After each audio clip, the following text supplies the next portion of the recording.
Guys, welcome back. Thank you so much for clicking play. I'm assuming that if you're clicking on this one, you've already seen episodes 1 through 3. This is episode 4. We're covering a conversation between Jordan Peterson and Magat Wade. And this lady is phenomenal. Her story is like, it's just vicious and there's so much to learn. If you haven't seen the other episodes, I would advise you to go look at those first before you come check this one out. So without further ado, man, we're about to check this joint out right here. She was just now about to go into economic freedom. It's about to be good. Economic freedom. Well, you list here in one of your articles where you make reference to these rating systems, the bottom 10 countries for doing business in the world: Chad, Haiti, Central African Republic, Congo, Democratic Republic, South Sudan, Libya, Yemen, Venezuela, there's a lovely example, Eritrea and Somalia. And so there are 3 exceptions in the African ecosystem: Mauritius, Rwanda, Kenya, South Africa, Botswana, and Zambia. You pointed out in your prospectus, is it prospectus article? Prospectus article of Artfish Institute. Right, that Mauritius is a rising star. And Rwanda is in some ways comparable to Georgia. So some of these countries have started to get this right. Yes. And so what's the consequence of that? And what does right mean? What they have understood, what these countries have understood, is that economic freedom is at the center for prosperity building. Rwanda, for example, Paul Kagame, the president of Rwanda, is explicit about it. He said he wants to be the Lee Kuan Yew he wants to be the Singapore of Africa, and Lee Kuan Yew is his model. Now, the dirty mouths are gonna start shouting, oh yeah, see, authoritarian, blah, blah, blah, whatever. Me, I wanna talk only about the on the economic side. If you take Lee Kuan Yew and... Nobody's gonna attack you, young lady, and if they do, then so be it. You got a story to tell, and your story ain't gonna be like everybody else's. So what if they got something to say? Keep it going. You blessing me, and if you're blessing me, then you're blessing others like me. So keep it going. About the on the economic side, if you take Lee Kuan Yew and Singapore as your example, then it means that, like him, you're gonna have to be serious about economic freedom. And that's exactly what he did. That's what Singapore did. When Singapore figured that out, they went on to put in the right reforms to make their environment some of the most business-friendly environments in the world, one of the most free markets environment in the world, and you saw the magic of Singapore. Today, Singapore is richer than its ex-colonizer, Great Britain. Wow. So when I hear people telling me today, that's big news right there. That's huge news right there. Oh, Africa is poor because of colonization, I'm like, please, let's move on from that. Does it have maybe a tiny percentage in where we are today? Maybe, and I don't know. But I know it's not the cause. Because if it were, many countless countries have been colonized before. And by the way, colonizing one another is humanity's history. It just happened that maybe Africa has been one of the last, colonized region in the world. So in our psyche, it is there, and it acts like nothing happened before to others. But flash news, it's the history of the world. We've been capturing each other back and forth, all of that. So anyway, but the truth is, Singapore, richer than Great Britain today. And then Hong Kong happened. And then because Hong Kong happened, China even today happened. Because China's like, wait a minute, what went on over there? And then China went on to do the exact same thing with its SEZs, the special economic zones, some of the most free market zones in the world. And then look at it happen in communist China, who, when it comes to economics, decided that we're gonna do the free market, we're gonna be capitalist, because that's the only way. We tried everything else. We killed hundreds of millions of people, and we have nothing to show for it, but now... Wow. It's all about the dollar, Jack. They said, man, we killed hundreds of millions of people. And I keep hearing that they did. Oh, man. And people don't like hearing that too. When you start to pose those type of facts to people, especially those people who are still disgruntled about a lot of things that go on in this country. Ain't saying everything's perfect, but there's a bunch of people who feel like they'll be better off than other countries. Okay, yeah, all right. Yeah, go ahead and try it. But anyway, this lady is breaking it down. Go ahead, my guy. We killed hundreds of millions of people, and we have nothing to show for it. But now that we're tired of being disrespected members of society, because guess what? That's the other thing too. You want to be respected in this world? Someone there. You're gonna have to be among the prosperous ones. Yes, you are. For other reasons. Absolutely. Would it be nice, G, that we respect people just because? Absolutely. But that's really not the world we live in. So when China got tired of being disrespected, they're like, maybe we got to build also some prosperity here because then they're going to hear us. And today, China, being one of the, being where it is at, even Hollywood, who tries to tell the world how to think, is being told by China what movies to make and how to tweak stories and history in order to be palatable for them. You see the power that comes with being prosperous. What would you recommend concretely to countries like Senegal to get the hell out of the way, let's say, of the people who would, like you, would do everything they could to try to make it better? I mean, one of the things that happened with India is India established the Indian Institute of Technology, which is a deadly engineering school. And a huge number of its graduates went to Silicon Valley, as you well know. Yep. And many of the successful Indian graduates of IIT started to dump money back into India and build a capitalist infrastructure there, or help build a capitalist infrastructure there. So this sort of thing can really take hold. If you were making recommendations to governments who wanted to get on board and stop being like Chad, Haiti, Central African Republic, Congo, South Sudan, Libya, Yemen, and Venezuela, etc., what concrete steps should they take from the bottom up to get the hell out of the way? Exactly. So two things we've been doing, because I'm a practitioner. This dude asks the best questions, man. And people always say, bro, I love your podcast. Listen, I'm glad you see it that way. And I would love to have a podcast. But I do love the fact that y'all are allowing me to talk a bit more in between these videos. But no, when you're able to bring certain guests on and ask the correct questions in the most timely manner, and you just Jordan Peterson does that, man. This is nuts right here. This is a great interview right here. This is a phenomenal interview. Out of the way. Exactly. So two things we've been doing, because I'm a practitioner, as that's my entrepreneurial journey. I'm an entrepreneur, so I practice what I preach, but I also preach. I preach for free markets, and so when it comes to that, I'm one of the hats that I wear is as the director for the African Center for Prosperity of the Atlas Network, the largest organization in the world of free market think tanks around the world. And so what we do there is we work on reforms around the world to take down barriers of entry for local entrepreneurs. So that's one thing. But as we all know, that's a great initiative to take, and we've been making some really good advances in many countries, especially in Ghana. We've been making a lot of progress with our partners there, Imani. But that is piecemeal legislation. It takes forever. It is hard as heck. And by the time you made a gain here, you made 20 losses over there, and it's a continuous problem. But until we get better, we got to continue at it. So that's one thing we've been doing. And so that's a hat I wear, working with free market think tanks to try to make it easier for local entrepreneurs to join in the party. Additionally, I'm going bold. I'm going radical. For the past few years, we've been advocating an idea for Africa that found some of its roots in Latin America. And again, I'm related to the people who are involved in this. My husband being one of the key figures in this movement, a movement called the Charter Cities. Paul Romer calls it like that. He's a Nobel laureate in economics. Others call it the Free Cities. I like to call it the Startup Cities. So the best way to think about it, Jordan, and it goes back to what you were talking about earlier when you use the word operating software.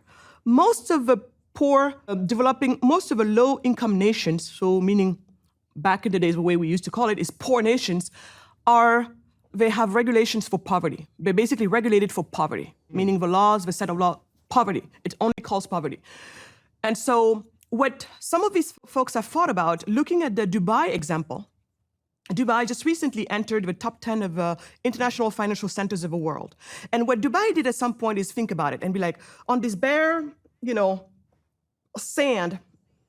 plot of sand that's technically worth nothing right now as is, this 110 acres of land sand everywhere. They're like, well, maybe Sharia law is not the best for business. We got to think about better set of laws for business. We're talking about only about business, not family law, not anything else, but business. And they decided there's got to be something better. And so they looked around, and that's actually when, to take one of the terms you used earlier, they're starting to realize, common law is actually a better way for business, specifically British common law. So at that point, and I'm oversimplifying. Man, this right here is a class for me. Man, I should have been taking notes, bro. I really should have been taking notes, because this right here, this is a lot. I forget I'm talking. I'm listening to two business people, and Jordan Peterson is letting her talk. He's letting her do her thing. And then when it's time for him to take it over to the next segment, he does that perfectly, man. But he's letting her talk, and by her talking, got me thinking, man, bro, you should have been taking some notes, because it possibly could help your business ambitions. Specifically British common law. So at that point, and I'm oversimplifying here because otherwise we can totally geek out on it. Remember, this is like one of my latest things that I've been involved in, but latest, it's been the past 10 years, and I'm going to share with you a win. So Dubai is like, we have to adopt British, common law, primarily British common law. We're going to hire retired British common law judges to come and educate the law here, train our own people, and that, along with many other reforms, to also become a top center when it comes to the and in the free market when it comes to the finances. Dubai. Yeah, well, that British common law system. So it's very, very interesting theologically and metaphysically. So it's predicated on the idea that every individual has all the rights that there are, except for those that are specifically regulated and limited by legal necessity. And then generally that realm of necessity has emerged only as a consequence of disputes between people. So you're free to do whatever you want unless you have a dispute with someone else. Then the dispute is adjudicated according essentially to constitutional and theological principles, and then a precedent is established. And then the whole body of law built up that body of precedents. Yes. Yeah, and it's bottom up, not top down. It's totally and that. English common law is a gift from God, man. No, it's something else. Absolutely. Jordan Peterson's so daggone smooth, man. Like, the way he breaks it down is crazy. Like, I can be lost in the sauce, and he'll just break that thing down like butter, man. Like, okay, this is what it means, bro. I know somebody's watching this that's confused as heck, so let me go ahead and break it down. That was for me and Jordan Peterson. I appreciate it. And I just now noticed the DW on this video right here in the corner. See that? Because right now he's partnering with Daily Wire. And oh my goodness, they are building up a super team over there. Sheesh. A super team indeed. My gracious, man. All right, let's kind of check some more out before we go ahead to the next vid. It's top down. It's totally and that. English common law is a gift from God, man. No, it's something else. Absolutely. And that's the key word there when you said bottom up. So common law is so much better for bottom up approaches. And we all know that markets work better in a bottom up approach. And also, when they have to educate the law and resolve a dispute, they're going to be much more respectful to the contract that was passed between the two parties than, say, civil law would be. Right? And so anyway, so from this standpoint here, you have Dubai who is now trying to put all of this together, and eventually they put a set of laws together that would now be conducive to being a top international financial center in the world. And voila, in less than a generation, in less than 25 years, Dubai completely unrecognizable. Completely.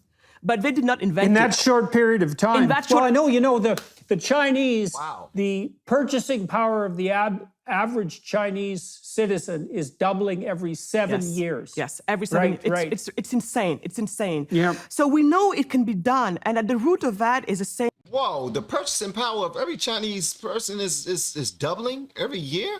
Every 7 years is doubling? That's pretty damn good. Wow. Wow.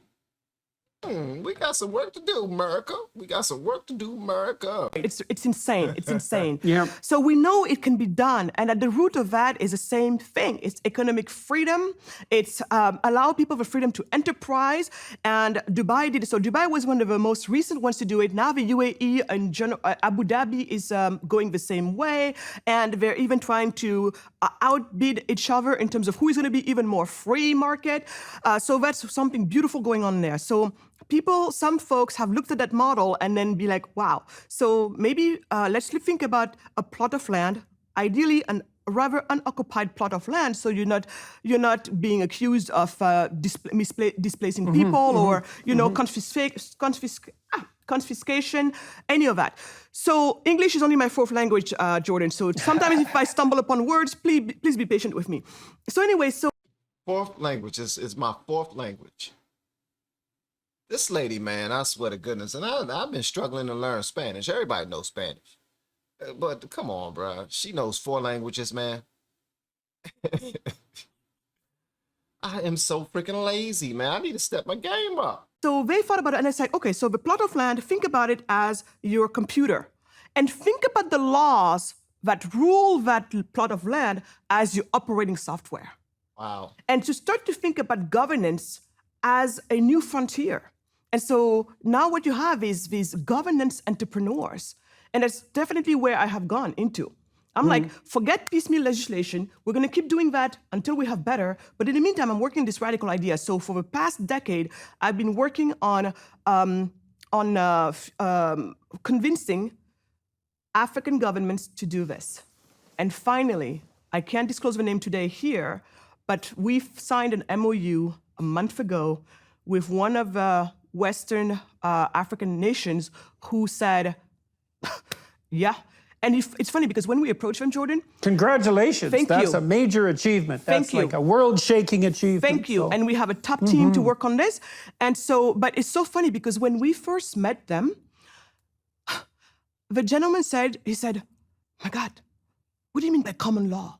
Because, they belong to a civil law, like many French, ex-French colonies, by the way. Because see, that's another difference.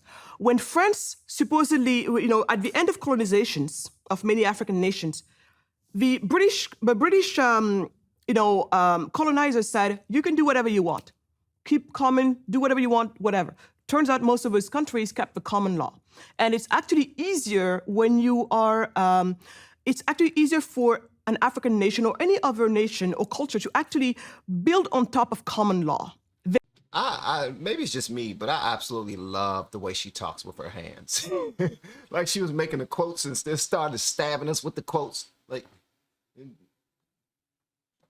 you know what I mean? And then she does all this with her hands and whatnot while she's discussing what she's breaking down. I've seen pastors do that before, and they talk with their hands and they mix it up all other type of ways. You think at some point they throwing gang signs, and like she's really doing the thing, man. I'm really appreciating her. African nation or any other nation or culture to actually build on top of common law than it is to build on top of civil law. So, see, Anglophone... We should shout that from the rooftops. I agree. No, That's absolutely right, man. Common law is deadly. Is dead. Civil law is deadly. Yeah. So civil. That's civil okay. Law is deadly, That's okay.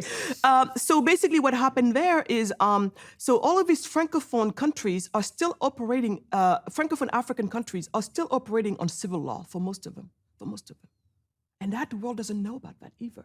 Just like when we started talking to this country, they're like, what do you mean common law? Isn't there only civil law that exists? I was like, I almost fell over. And then even that, you see, because you live in your world, you take so many of these understandings for granted. Because remember, I've been spending my life asking about these questions and drilling and really, learning.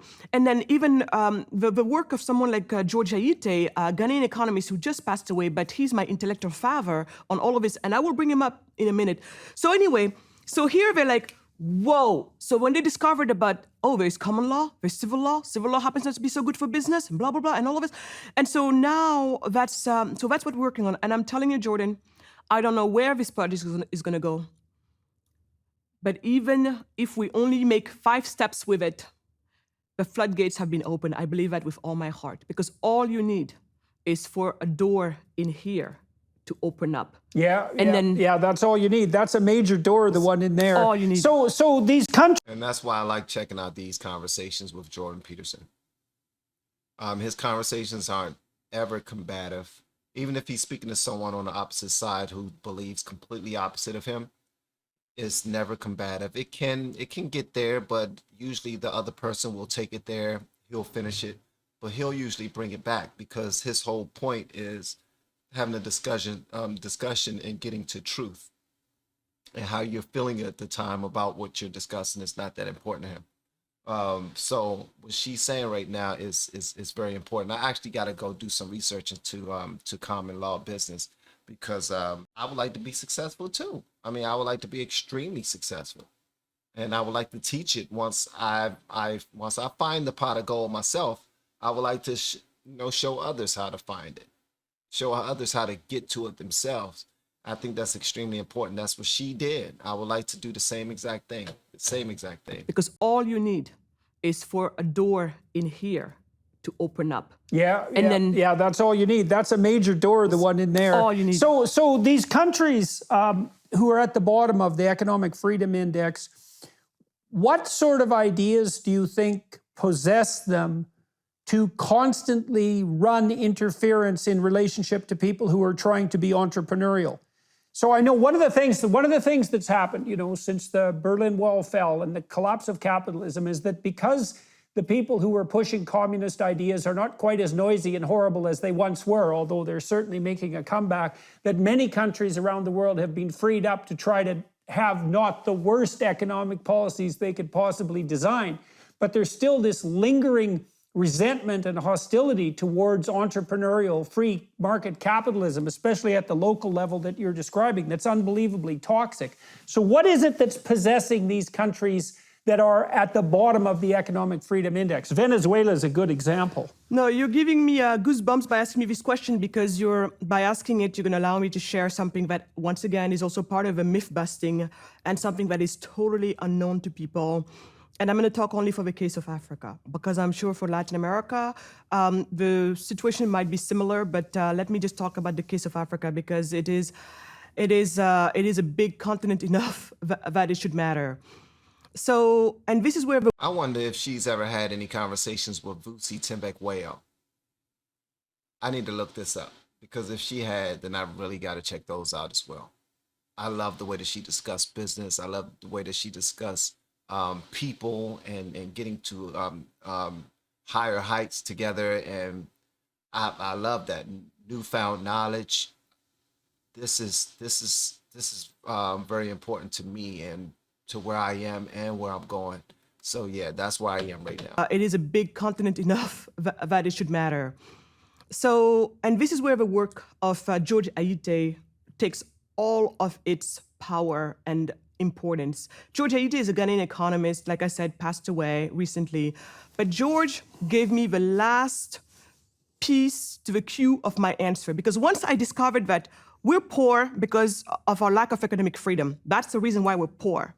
Then my next question was like, but why? Why is it that Americans get to enjoy this economic freedom and we don't? What happened? Where did it happen? Have we always been this way? There's the mystery. Well, the thing, it really is a mystery too, because it doesn't require much of an explanation to explain poverty and corruption, right? Because we're born poor because we don't come with natural food, state of man. And corruption is corrupt. That's right. That's the natural state of man. And so the real mystery, and this is a bloody mystery, that's for sure, is how any country ever managed to escape that. And the common law tradition is definitely a piece of that. And of course, America was fortunate enough to be founded on those principles. And so, okay, so continue if you would. Yes. So my question was just like yours. Once I discovered it, I'm like, and still, why is it that these people have it and we don't? What happened to us? What's going on? And most important, so then now I'm understanding also this battle between socialism and capitalism, the ideologies and how they're fighting each other. And for some bizarre, strange reason, the world, including Africans, developed this idea, this understanding that we are more socialist than we're capitalists naturally, culturally. And I'm like, I call BS on that, because I call BS on that because again, the same Africans, you bring them to a country where there's economic freedom and voila, let them manifest. I mean, did you know that most black doctors in the US are from Nigeria? Did you know that? You ain't got daggone rub it in our faces. You ain't got to do that. Ain't nobody ask you to do all that. You ain't got to rub it in nobody's faces that when they come here, they about their business. They attack, they go, it's deeper than rap. A lot of people that's here, we get so used to how great everything is, and we get a little too comfortable. And we don't take full advantage of all of our resources. And people who aren't from here are usually from from least comfortable places. I'll just say it that way so I won't get fussed at. They come here and although they enjoy all of the comfort, they are used to a certain type of mentality and everything. So bringing that mentality here, they're still focusing on business, getting it done. It's not necessarily that they have, it's not that they have a higher standard at all. It's just that they operate as if they're trying to have a higher standard, I guess. I'm sure I completely effed that up. They didn't say one curse word in their conversation, but look at me saying F that up. But I see what she's saying. I see, go ahead, talk your stuff, pop your collar and everything, but you ain't got to rub nothing in our face. Black doctors in the US are from Nigeria. Did you know that? Right? And that... yeah, well, I know that black immigrants to the U.S. do much better, proportionally speaking, than black people who are born in the U.S. Right. So there is that. But then when I asked that question, it's when George Ayite in his work brought me my answer, and that was the last piece of a puzzle, and then everything made sense. Okay, our region is the poorest in the world because it's the most overregulated region in the world. How did we get there? George takes me back. George takes me back to a time that most people don't think about, including myself at first. Because when most people think about the story of Africa, Africans, and black people in Africa in general, we go no further down than slavery. It seems like our collective history starts with slavery. And we're going to stop right there because the next one will be the last one. And